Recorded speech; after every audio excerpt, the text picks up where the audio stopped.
Hello, everyone, and welcome to our series of Wealthy Conversations. We're going to give people just a minute to join, and then we're going to kick off.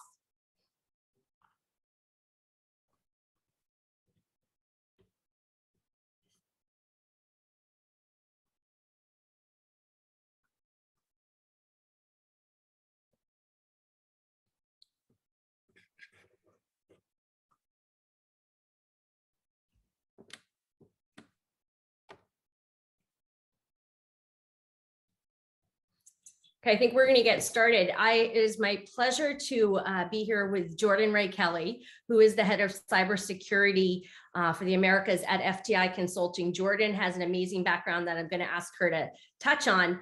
And this webcast could not be more timely. We're really interested, Jordan, to be able to hear what you have to say, your perspective, and to be able to get some guidance. You did another webcast for us, which was just phenomenal to be able to think through all the stuff that's happening and changing in the world. So before we jump in, I would love for you to kind of go through your amazing credentials. You White House, FBI, you know what you're talking about. If you can kind of just quickly touch on that. Yeah, sure. Thank you so much for having me. And thanks everyone for logging on. I hope we have time to open it up to your questions as well. But we're here to talk about one of my favorite topics in the world, which is cybersecurity. I joined FTI Consulting about 3.5 years ago, and now I serve as the head of our cybersecurity team here in the Americas, as Megan said. But prior to that, I spent about a dozen years with the FBI, where I did all things in the cybersecurity space.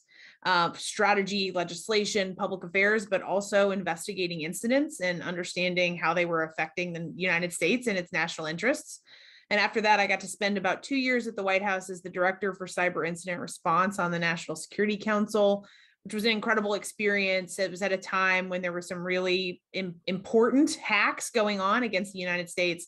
And in that role in the National Security Council, it was my job to understand what all government agencies and the private sector were doing on cyber incidents and make sure that information was coalesced and reported up to the West Wing, and sort of train conductor role of making sure we were doing everything we could to keep ourselves and our interests safe.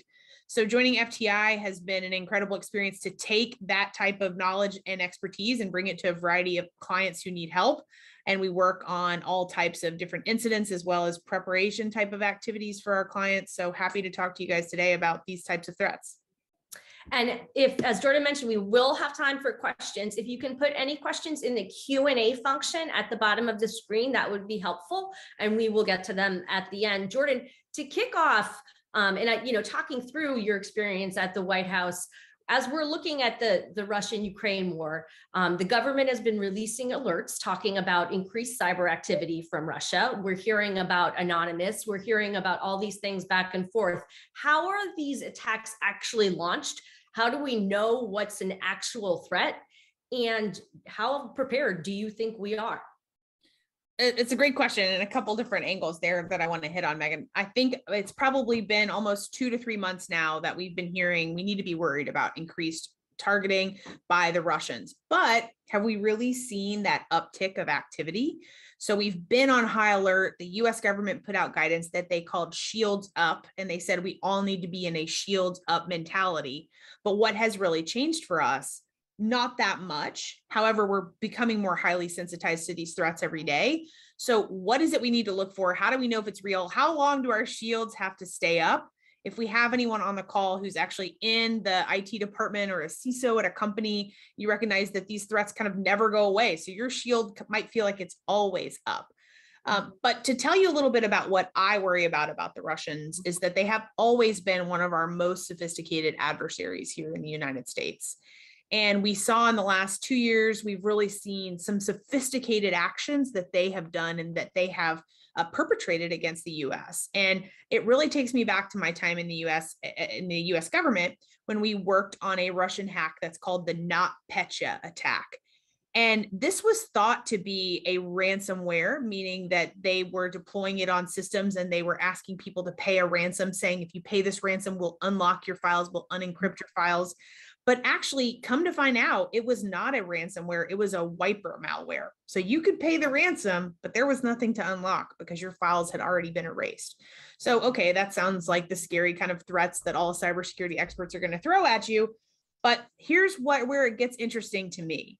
The way that the NotPetya cyber attack began and really perpetrated across the globe was it was targeting of a tax software that was commonly used in Ukraine. So think about that. If TurboTax was the vector by which we were going to attack the United States, how many people have TurboTax? A lot of people. And are you thinking of TurboTax as being, and again, TurboTax is in no way, I'm not saying that they are going to be a victim, but think about it as that modality that you might deploy on your system and you might not think twice about. For example, one I think about all the time is Spotify. I love Spotify for my music. I was home last weekend and put Spotify on my parents' iPads and iPhones, and they love it as well. But what are those utilities we might be putting onto all of our devices that our adversaries are smart enough to say, that's how I'm going to get in? What is the application that you all have on your phones? There might be, we might have to have a couple, but I bet you I could probably name about 10 different applications and we'd probably cover everybody's devices. And so that's what I worry about when it comes to Russia. I worry about those smarter actions that are going after systems that we might not think of. You may have heard about the SolarWinds attack. And SolarWinds is actually a security appliance that many of us use. It's actually an appliance that's meant to guard off adversaries. And it's quite a noisy appliance, is a term we use to say there's going to be a lot of activity and a lot of alerting on that appliance. And because we know it's meant to protect us, many IT departments turn down that noise. They basically say, SolarWinds, that's good. You get an alert from SolarWinds, we can ignore that. But the Russians knew that, and therefore they targeted SolarWinds as a vector to get into these companies. And so that's what I think about. We haven't seen it here in the last 2 or 3 months yet, but to me, that doesn't mean that nothing's happening. It means that this really might be the pre-staging time. This might be when the groundwork is being laid for us to become a victim of a major event, whether it's in a month or 2 months, or it could even be years. That we would even become aware of it, because the longer that these types of events go unnoticed, the more beneficial they are to our adversaries. But to hit on sorry, Megan, go ahead. Do you think that they're happening and we're being protected against them and it's all as well in the world, or no, you think that it's just being I think it would be, if you think about the fact that one thing that's really changed since the time I joined the government and until now is that people really realize cybersecurity is national security. People didn't used to think of being cyber secure as being a critical element of national security. So I'm sure that every day at the company level, at the government level, at the international level, a variety of attacks and events are being thwarted.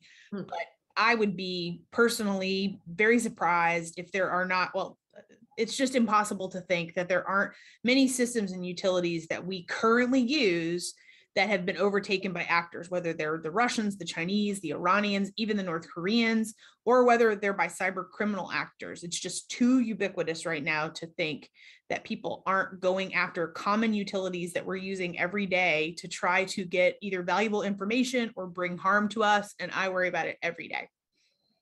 Now I'm super worried as well, which is why we have you here. So what I mean, the goal in them doing these nation state cyber attacks would be basically, like you were saying, like the ransomware or getting what they. Yeah. So for every type of attack, we think that the actor groups, based on why it is that they're out there doing what they're doing, that may drive them to have different types of victims. Their outcomes may be different. So as we think about if Russia is coming after us as a nation, who are they likely to target? So they're going to be targeting likely our banks, things that impact our way of life, whether it's healthcare or other critical infrastructure, those types of things that are going to bring a real sense of discomfort to our lives, because that's going to cause us problems. In fact, I mean, I have no reason to believe that this is the case, but someone popped in my office this morning and people may be tracking this Supreme Court leak, and they said, did Russia do it to stir up controversy? And so those types of things that will just impair and impact our way of life. I think particularly because of the fact that there is obviously a military conflict right now, I think they will do things to impair but not destroy. So for example, if you think about it in the example of trains on a train track, I think it could be likely that they would perhaps shut down the train tracks or push people to go in directions that's not what they wanted. But I think it's less likely that they would start some type of action that would cause death and destruction, because there are a lot of unknowns when it comes to cybersecurity conflict in terms of what will be considered escalatory.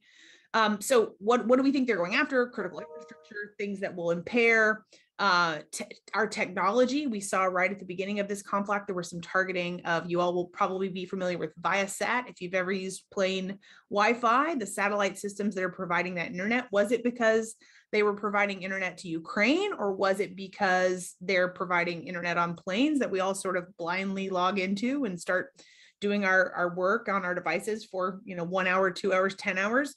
So I think what is it that they're going after? How will we know what to look for? It's all going to be very dependent on what's important to us as a business.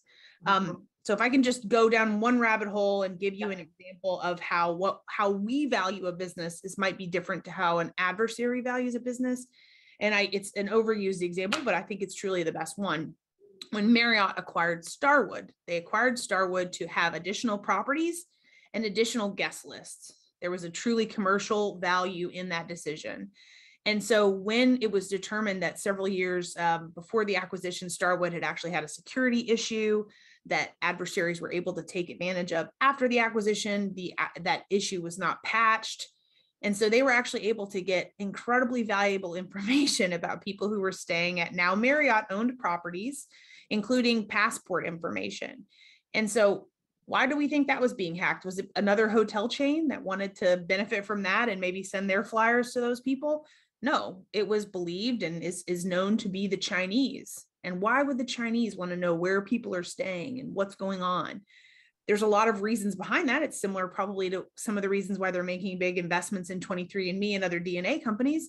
But perhaps they happen to know that there are people traveling under CIA cover within country. Are they traveling under a true name? Are they able to determine passport numbers of other members who might be in touch with those folks that are staying in the hotels at the same time?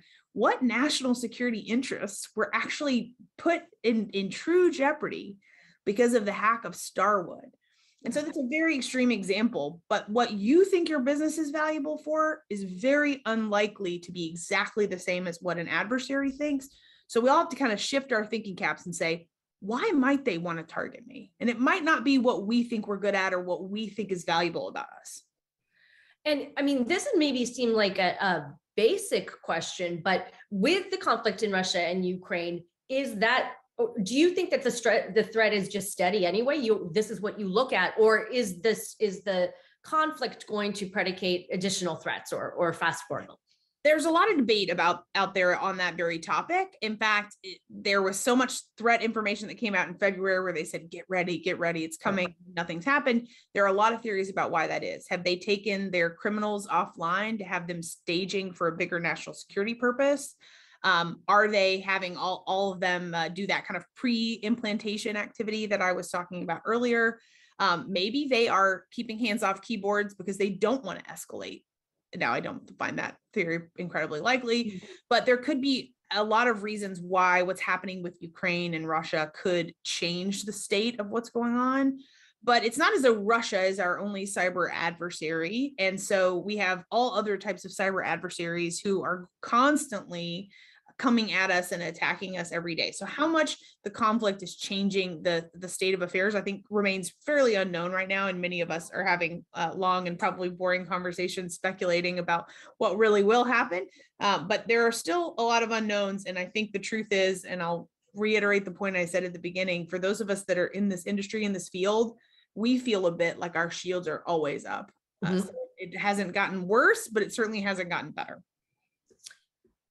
Okay, now so the next step, if we're talking about the sanctions against Russia, is that going to push them further, or it's the same debate? We just, it's the same conversation that me and my incredibly nerdy friends have together. I think that it is possible that some of the sanctions behaviors will drive additional behaviors on behalf of the adversaries in terms of, do they feel like the wrong things are being targeted? Do they feel like some of the sanctions behaviors are unfair? We have wondered about the SWIFT banking system and some of the actions that they've taken. So while we haven't actually seen a cause and effect yet, like this was sanctioned and thus this happened, I think it's certainly true that targeting of the industries that we anticipate will have issues is up. And we need to just be highly sensitized to the fact that the consequences and the way we think about consequences might not be the same as our adversaries. So I can't really stress enough that the way we think about things, I won't be a victim because this has nothing to do with me, doesn't mean that's not going to be in the realm of the possible. Right. So, talking about, if we're looking, you're talking about the Swift bank system. So I know that there were cybersecurity experts did a live fire exercise to simulate a cyber attack and assess defenses. Can you kind of talk through that was for NATO members? Can you talk through what they did, and should US businesses do that? Could talk through that a little bit? Yeah, absolutely. So these types of simulated cyber attacks are something that probably many of you have actually undergone something like this at your business at a different level of sophistication, perhaps, but who knows, it might have actually been at a higher level. And we call them all different types of things, where it's a cyber incident response simulation, a live fire exercise, a tabletop exercise. These are things that are designed to truly stress test the types of protocols that we have in place. I tell people all the time when they say, I don't need to do that because we know exactly what we would do. There's a couple of fun questions I love to ask people. I love to say, if we had to make a decision as a business, whether or not we were going to pay the ransom, whose decision would it be? And it's just one of my favorite moments when 5 or 6 different hands go up in the room. And it's clear to me that that decision has not really fully been vetted across the team, and people aren't clear who would have what decision-making role. Same for, I love to ask a question in a simulation of, if all of our networks went down, what would be the first thing you would do?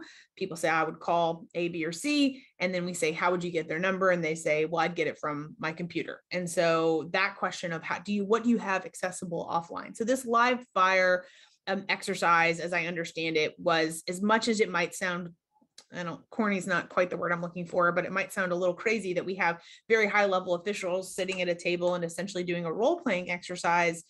I cannot underscore the significance enough of how invaluable something like that is, because in the moment of the heat of the moment and in the fog of war, as they say, to be able to say, if this happens, I know exactly what I'm going to do because we've already talked about it. We've talked about the pros and cons. I know who I'm going to call. And often in these types of live fire simulations, they'll introduce a variety of variables that are somewhat unpredicted. So perhaps it's always Megan's decision to whether we're going to do A or B, and Megan is completely unavailable. So they force decision-making testing to say, well, if Megan's not available, who do we call? What happens next?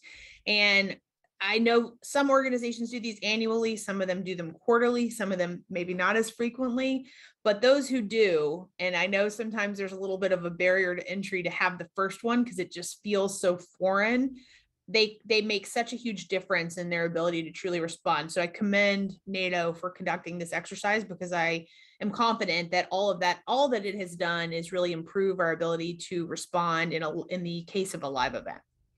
And if we take that down from like the NATO level to what company, I mean, if I'm an investor, if I'm a client, like many of those on this call, what should we be asking our institution? I mean, we shouldn't assume that they're doing this, right? We should be asking our institutions, are they taking these kind of precautions? Absolutely. Everyone, I think there's been, and I may be shifting a little bit, and I wouldn't be the best person to know this, but I think there's always been a little bit of hesitation to ask too many questions about cybersecurity.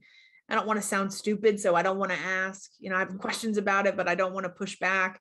And I also think there's been a sense somewhat from those of us in the cybersecurity community to kind of go, we got it. Don't ask us. It's under control. Don't ask me about our multifactor authentication. You don't know what you're talking about. And I think some of those walls are coming down.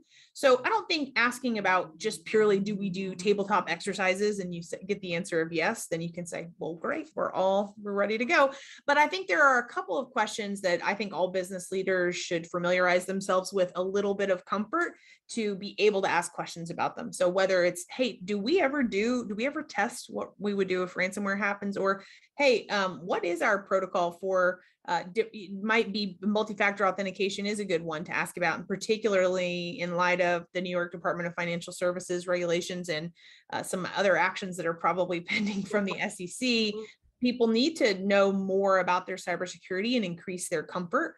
There's lots of different ways to get there, but a couple of benchmarking type questions that they're going to ask throughout the year, one of which might be, how often do we do tabletops and what do we cover in those, could really increase your comfort. Let me ask, we've got a couple of questions coming in, and some of them are a little bit more on the granular level, which would be, I think, helpful as we go up and down here. So one is just talking simply about, what should we be using in our home to guard against? So internet, somebody said their internet service provider sent something called Active Armor. Is that a good one? A computer came with ESET. Do you need more than that? So what kind of stuff on your home computer and should you be having, and do you need an expert to be able to put it in? My expert is my 18-year-old, but like, do you need somebody besides that? And yeah.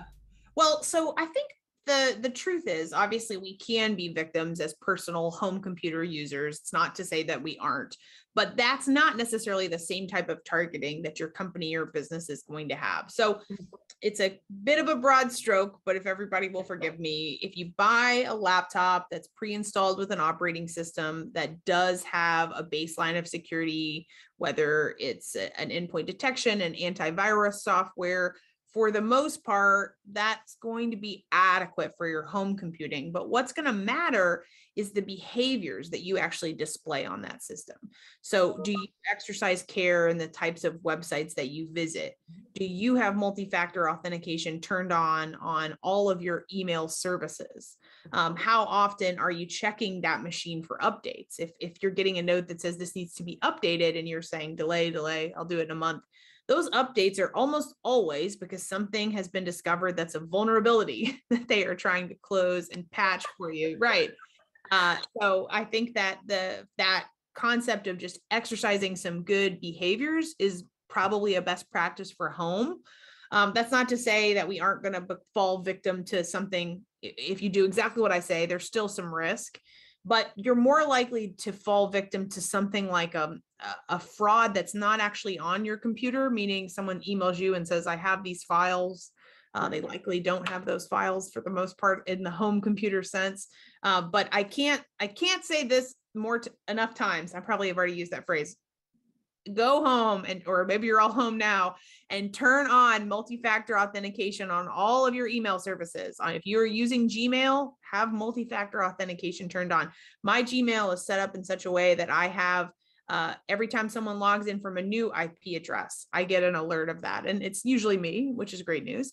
But that's the kind of thing that the functionalities that we have built into these services that we use so often, you should be taking advantage of those. And if you are a email or other webmail based user and you are not using multi-factor authentication, please go do that today. And it's interesting. I would take the tabletop exercise that you were talking about, like having that prep, who's going to make that decision.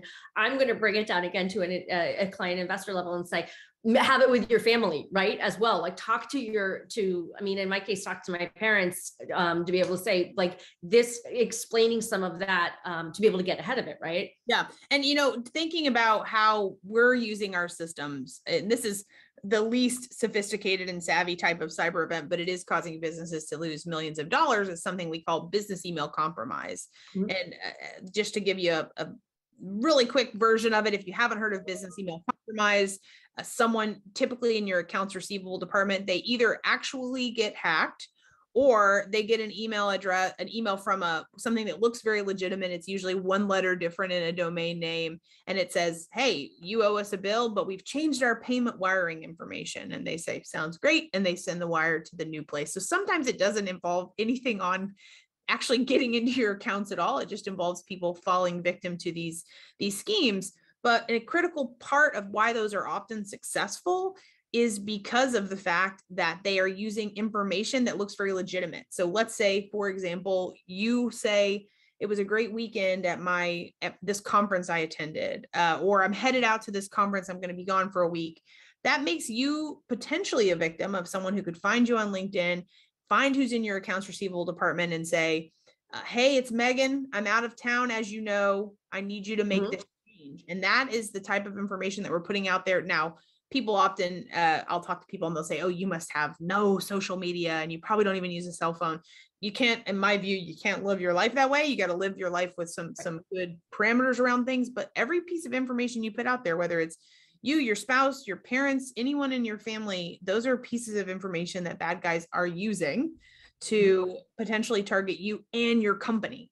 So your kid is a big sharer of information. You know, we've seen instances where kids had posted pictures of mom's laptop with a post-it note up top with the password, right? I mean, is that, I would never even think to remind you of that, but the kinds of things that you just have to always be thinking and always vigilant. So here's a vigilant question. I back up every night. Does that help if attacked by ransomware, or am I locked out of being able to recover anything?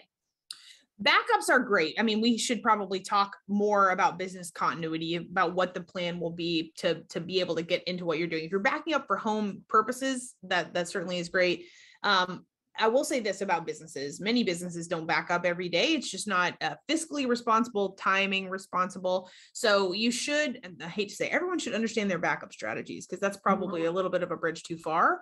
But if you were to say, we've been hit by ransomware, we're going to need to recover to a previous point, how far would that be for your company and how long would it take? That's such an interesting concept to me, is that I'll talk to particularly CEOs of businesses and they'll say, I'm not worried about ransomware because we back up very regularly and we're just going to restore. And at the end of the day, sometimes a full restoration, we're not talking 24 hours. We can be talking weeks, if not more, depending on the volume of data that you have.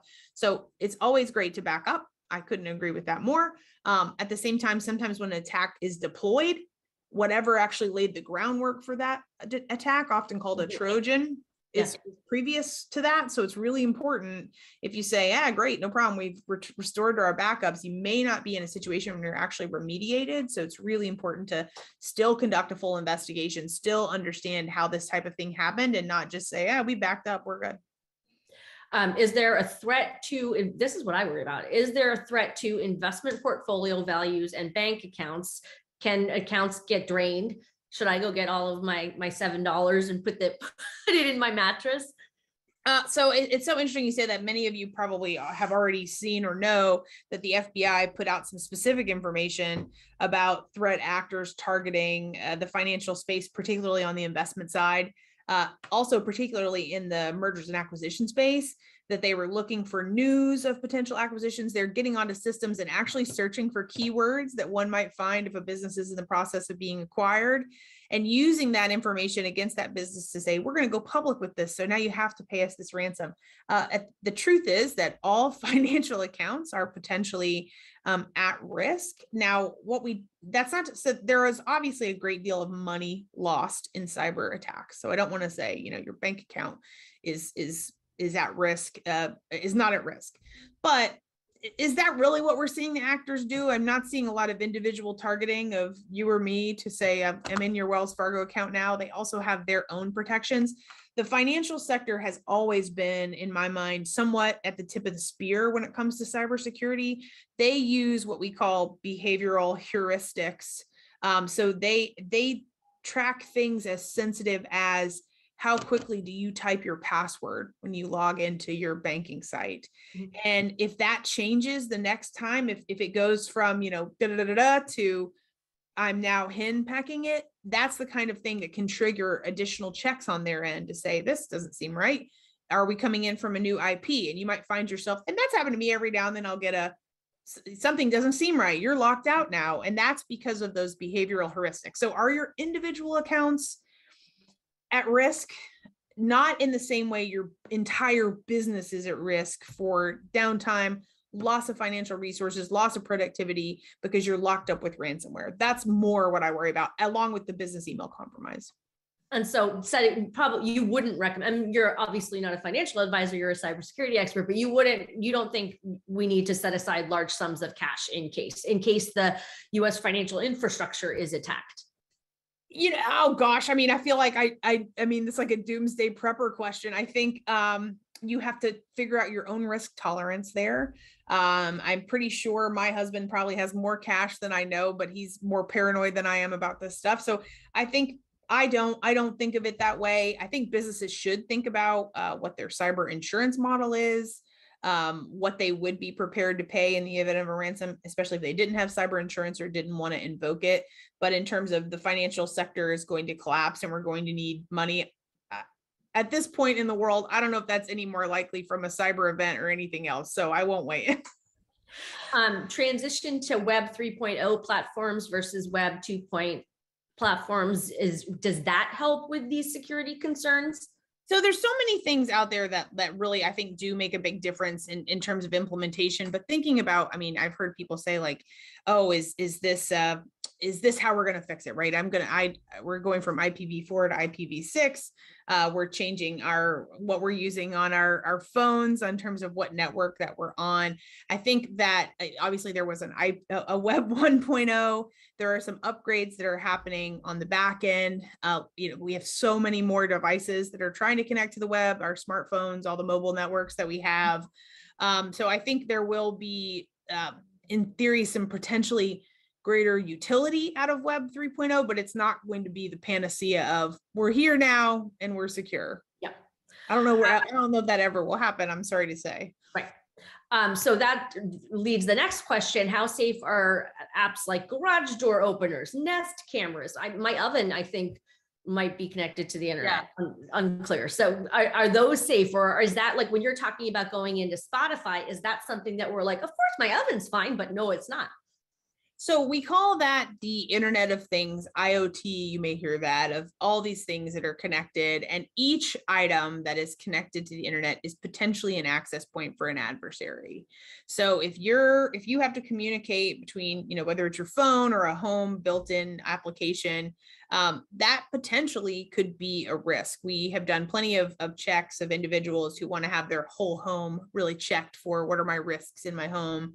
And maybe they have a theater room and it's got a projector that perhaps isn't connected to the internet, but might just need some software updates that allow it to introduce vulnerabilities. Oh, and then turns out it is connected to the internet. So every one of those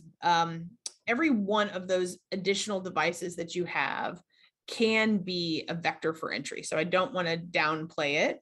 And I think people just need to be really aware of what they have and whether they need that to be connected into their home network. There are a lot of secure ways of building a network system where you truly understand all the access points you have in your home. I think obviously any system that has voice recognition that's on all the time, you should be thinking about that. Do you need that? Is it useful to you, and why? And just also remember, many of these devices can change their terms of service relatively easily and change what they're doing. I think about the fact I've always been a little more paranoid probably in the IoT space, and I got a dog camera for Christmas, just exactly what I needed to send treats to the dog when I wasn't there. And I, checked it out, played with its functionality, and all it ever did was, and all it had the capability to do was when I logged into it, that activated the camera, and then you could, terrify the dog remotely. And so that was great. And then one day I got a notification in the application. It said, we've changed our functionality. We now are a motion sensor camera. So you'll get all the best photos of your pet. Well, come to find out, that was also all the photos of every time I had walked by the camera in the last 2 weeks. So it was activating itself. And I mean, look, I had the camera in the house. I knew what the capabilities were. But just to keep in mind that we think we might set something up in a certain way and we're set and we're secure. But these devices, what is it they say? If you can't tell what the product is, you are the product. So why might they want to be capturing more information about me? How can they potentially monetize that? And how can it be used? And then they actually said they had set up a place for me in the cloud to store all of my motion activated videos. And then that's at risk. So an actor being able to get into that space. So, I mean, you're never going to get to a place, I don't think, unless sort of we go back to the dark ages, which, maybe I hope for that some days too. But these devices are just going to increasingly become available with that capability, and people need to understand how they're set up. One of the biggest stumbling blocks of these devices, whether it's mobile video doorbells or other things, even just home cameras, is they're often not set up correctly. So people think of them as being inherently dangerous and risky. It's not usually the case. What's usually the case is they haven't been set up correctly. So this is a situation where you might want to take a little bit of extra care and you not do what I do. You need to actually read the instructions. Don't just throw them to the side. Yeah. Yeah.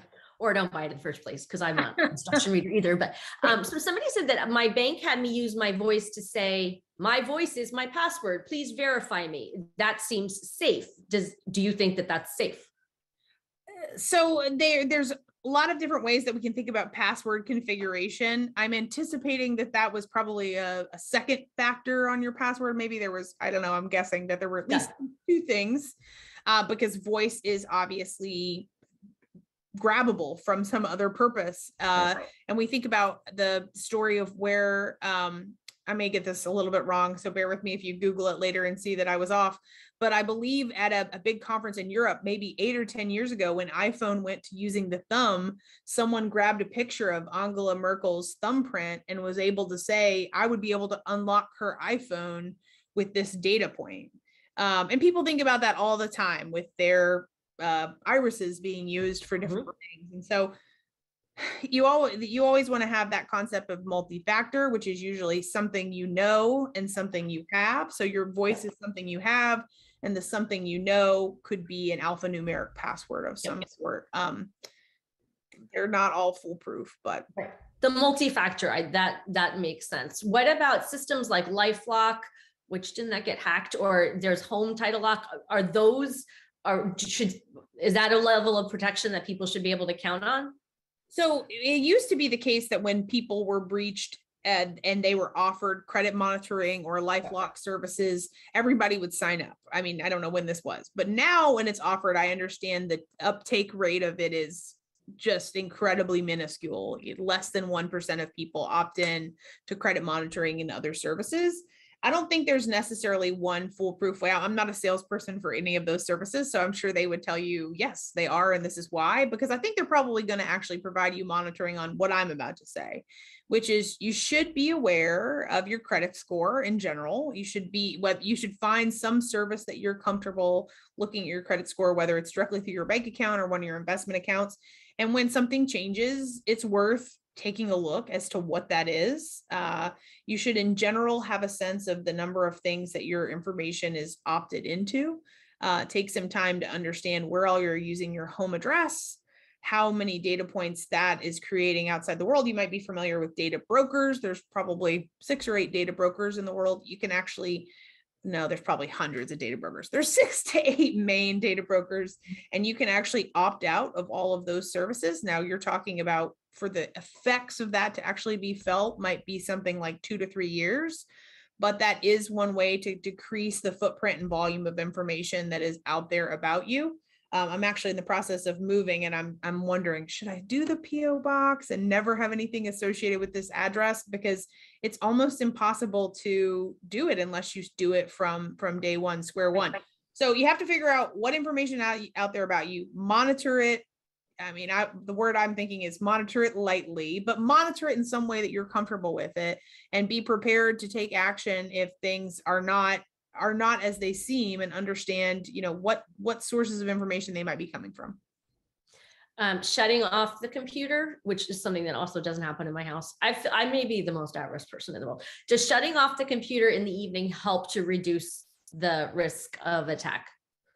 No?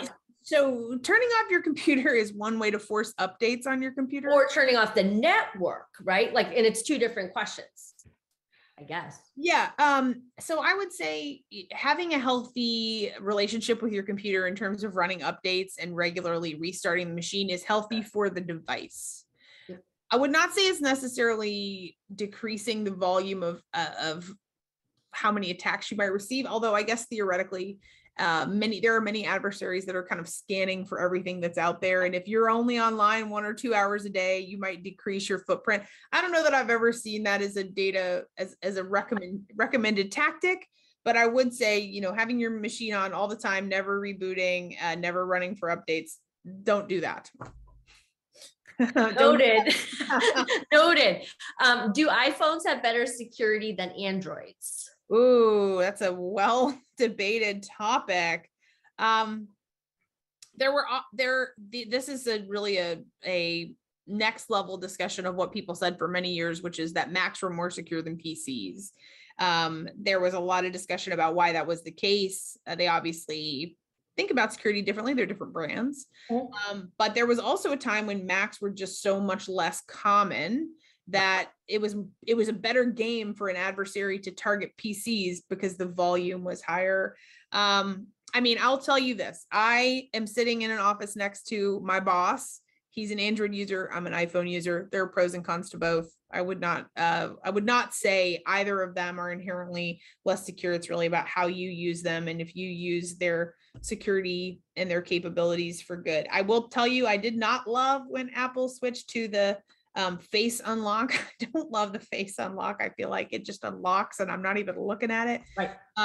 But that there are always going to be different investments that they're going to be making in security, and Android and Apple are two companies that are really up there when it comes to doing things right. Longer passwords versus shorter ones with a wide variety of types of characters. So the thinking on this has changed over the last 5 or 6 or 7 or 8 years. Obviously, you don't want to use anything that is a word. And there are some websites you'll sign up for that won't let you use a word because that potentially means that you could be the victim of a dictionary attack. But a word versus random characters or configurations of letters isn't necessarily harder to crack if someone's running a tool against your password. So there's a lot to be said for a longer password. A longer password takes longer to crack if someone is running a tool against it. But if you can't remember a longer password, then it's not more secure. Yeah. So that's the thing, is that if you're looking at it going, I'm never going to remember that, you need to figure out what are good password behaviors for you. I mean, I feel like no one employs them. I mean, even I, who I'm sitting here telling you about this, I have 1 or 2 that I know are kind of my throwaways. But I do recommend a password manager. I know you'll probably LastPass or whatever, right? You'll see articles against them sometime like, oh, they've been hacked or they're not that great, but I think password managers are the key to getting this right. And I typically set my passwords at 32 characters using LastPass. Wow. Okay. Someone said they froze their credit on the big 3 agencies, Experian, but will that help? That protects you from somebody getting a new credit card, that if you're looking for those kind of services. It does. It definitely does. It doesn't mean that there won't necessarily be, other ways that your identity can be used, but yeah, that's definitely a good step. Okay. NIST Cybersecurity Framework. Are you familiar with it? And can you give a brief summary? Sure. So the NIST CSF, or the NIST Cybersecurity Framework, as you just said, and NIST, for those who don't know, I feel like government people are always so bad about using acronyms, is the National Institute for Standards and Technology, and it's a subcomponent of the Department of Commerce. And they are the part of the government that has really taken a critical role in defining a baseline or kind of minimum standards of cybersecurity. And the NIST cybersecurity framework is one very applicable framework that organizations can map their cybersecurity readiness against. It breaks cybersecurity preparedness into a variety of categories, whether it's business continuity, disaster recovery, identity and access control, different categories of things that you probably need if you're building an information security program. And it has a variety of kind of built-in controls that it'll say, you need to have something along these lines. So often, if organizations don't have a framework that they're following for their organization to test their readiness, we will recommend the NIST cybersecurity framework. We'll come in and we'll do a mapping between their program and the framework and say, here's a gap, or, hey, everything's covered. There's always room for improvement, but it's a great baseline. Okay. Helpful. So yeah, like sort of benchmarking. Exactly. And so in terms of a password manager, going back, use LastPass. Is there one that you think is better? I use LastPass. If you had my entire team in here, you actually wouldn't get like 70 different answers, but you would get maybe 3 or 4, but LastPass is a reliable one. I think you should always do your due diligence on what is going to work best for you, but I like LastPass. Okay, this one may be out of your expertise. So talking about cyber attacks on systems that are part of cryptocurrency and NFT investments, aside from not talking about if those investments are advisable or not, but are they safe from a cyber perspective? So it's not totally out of my expertise, so I'll do it a little bit. I think that it's a new uncharted space, and many of the businesses that are operating in this space are figuring out their way. if any of you are in New York, which I think probably a good number of you are, there are some specific things that have come out of the DFS about being in this space, some certifications that many have found really hard to reach, to be, I don't know if qualified is the right word, but really to be certified as a provider in the cryptocurrency space. I don't think that they're inherently less secure. I think that it's just any burgeoning industry is one that the adversaries are going to try to target. They're going to try to look for ways in as these businesses are getting built up. And that's really the time when people often are victimized, when people are in the process of undergoing great change, investing in their platforms. So I don't think the businesses are inherently more risky or more dangerous. I think that they're just more likely to be targeted right now because they're such a focused on this space. Okay. There's one other question, but it's a little bit too investment centric. So I think it's probably one best for an advisor. So what I've learned is when I'm on an airplane, don't go on my laptop. I should just read my book and never do any work. Spotify, they might be coming for me on Spotify. Taylor Swift might have to.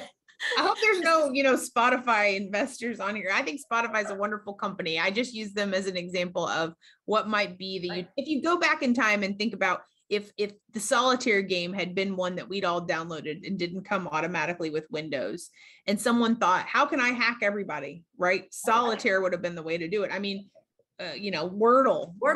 They could have put some sort of active, what we call drive-by malware, which means you just go to the website and you have an issue. If they could have put something like that on the space, what will happen? And I think, I hope, hopefully those aren't the takeaways. I'm going to be in so much trouble, but thinking about how now that many people are working from home, are you employing inherently more risky behaviors because you're not thinking about it as I'm at a desk or an office?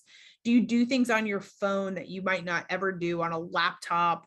Those are the kinds of things that, I hate to say that I want people to always be on high alert, but to just be thinking more often is often really a key to success. Well, and I think that that's really the key, right? Like, because we're all working at home, and in many ways we have to think as a business, think as a business would, because and like you're saying, you're on the computer a lot more all day from your home, as opposed to being in an office with different levels of protection. So, thanks, Jordan, for scaring us again. Really helpful. Any big takeaway that you want to leave folks with? And in all sincerity, of course, thank you so much for giving us this insight. Big takeaway you want to leave everybody with? If I already said it, so go turn on your multifactor authentication on your home email. Yep. But I think that think the impossible. Particularly in the business sense, think about your business, not the way you value it, but the way a bad guy would value it.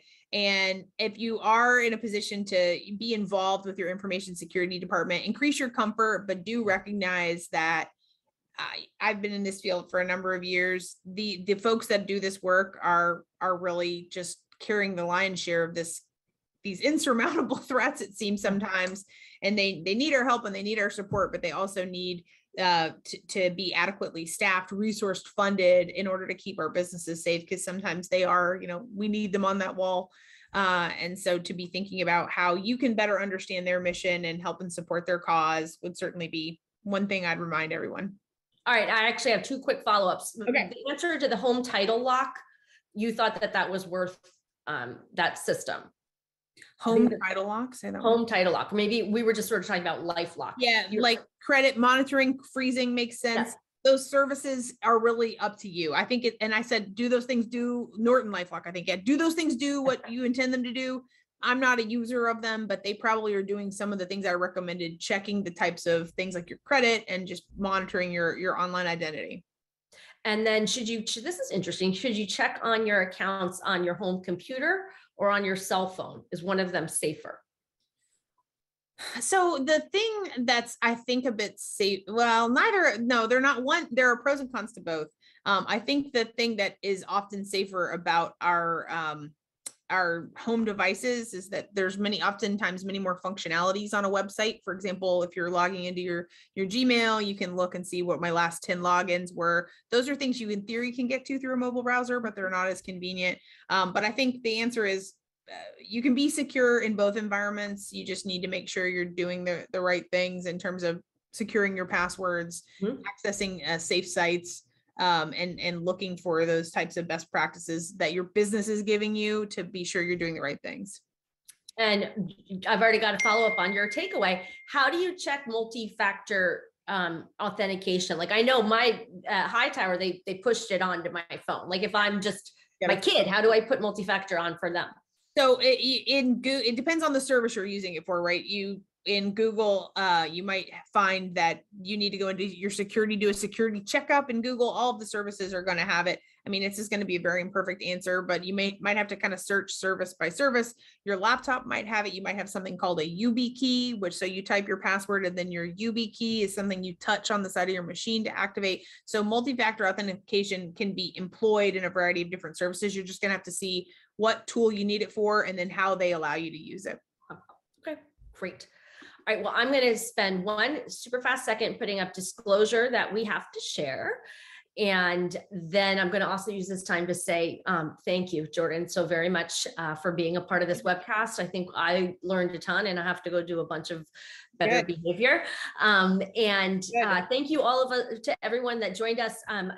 We're invited by an advisor. Please follow up with your advisor. We're going to be able to send out some of Jordan's tips and things to be able to keep track of. And thanks for being a part of this webcast. So have a good, safe rest of your day, everyone. Thank you. Bye-bye.